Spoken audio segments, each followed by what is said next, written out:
12 വർഷം മുമ്പേ നല്ലൊരു നേഴ്സായിട്ട് മാറിയൊരു യുവതി തൻ്റെ പ്രൊഫഷണൽ കരിയർ തൻ്റെ പേഴ്സണൽ ലൈഫിന് വേണ്ടിയിട്ട് ബലി കഴിച്ചു എന്ന് വേണമെങ്കിൽ പറയാം. ആ ഒരു 10-15 വർഷത്തെ ദാമ്പത്യ ജീവിതത്തിൽ അവരനുഭവിക്കാത്ത ക്രൂരതകളില്ല. ഒരു നാർസിസിസ്റ്റ് ആയിട്ടുള്ള ഹസ്ബൻഡിൻ്റെ കൂടെ ഇരുന്ന് അടികൊള്ളുകയും ഇടികൊള്ളുകയും ആ കുഞ്ഞുങ്ങൾക്ക് വേണ്ടി ഒരുപാട് സഹിക്കുകയും ചെയ്ത് അവസാനം ആ ടോക്സിക് ആയിട്ടുള്ള ദാമ്പത്യത്തിൽ നിന്ന് അവർ പുറത്ത് കടന്ന് സ്വന്തം വീട്ടിലേക്ക് ചെല്ലുമ്പോഴാണ് ഏറ്റവും വലിയ ട്വിസ്റ്റ്. നമ്മളൊന്നുമില്ലായ്മയിൽ നമ്മൾ നമ്മുടെ വീട്ടിലേക്ക് കയറി ചെല്ലുമ്പോൾ ഇത് എല്ലാവരുടെയും ഒരു അനുഭവമാണ് കേട്ടോ. നമ്മുടെ വീട്ടുകാർക്കായിരിക്കും നമ്മളെ ഏറ്റവും വലിയ ശത്രു.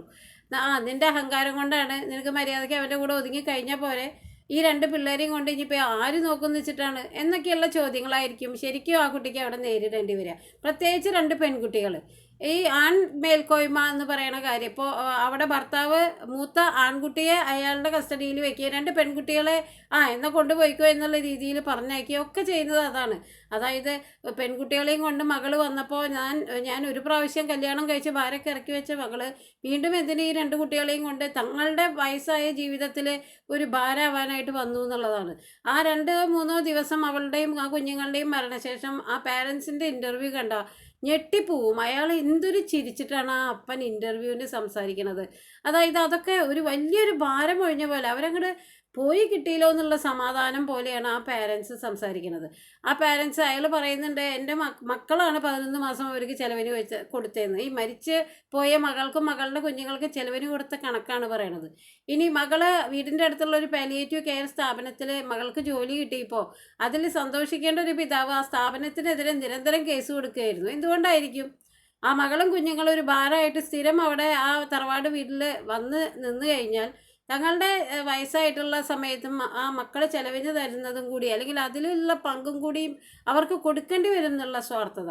ഈ കുട്ടി മരിക്കുന്നതിന് മുമ്പ് തീവണ്ടിയുടെ മുമ്പിൽ അവരാ തല കുനിക്കുന്നതിന് മുമ്പേ ജോലിക്ക് വേണ്ടി അധികാരികളുടെ മുമ്പിൽ, സ്നേഹത്തിന് വേണ്ടിയിട്ട് സ്വന്തം ഭർത്താവിൻ്റെ മുമ്പിൽ, ഒരു അഭയത്തിന് വേണ്ടി സിബ്ലിങ്സിൻ്റെ മുമ്പിൽ, എല്ലായിടത്തും അവർക്ക് നെഗറ്റീവായിട്ടുള്ള പ്രതികരണം കിട്ടുമ്പോഴാണ് ഇനി ഒന്നുമില്ല എൻ്റെ ജീവിതത്തിൽ എന്നുള്ള ആ ഒരു പ്രതീക്ഷയില്ലായ്മയിൽ നിന്നാണ് അവർ ആ ദുരന്തത്തിലേക്ക് പോണത്.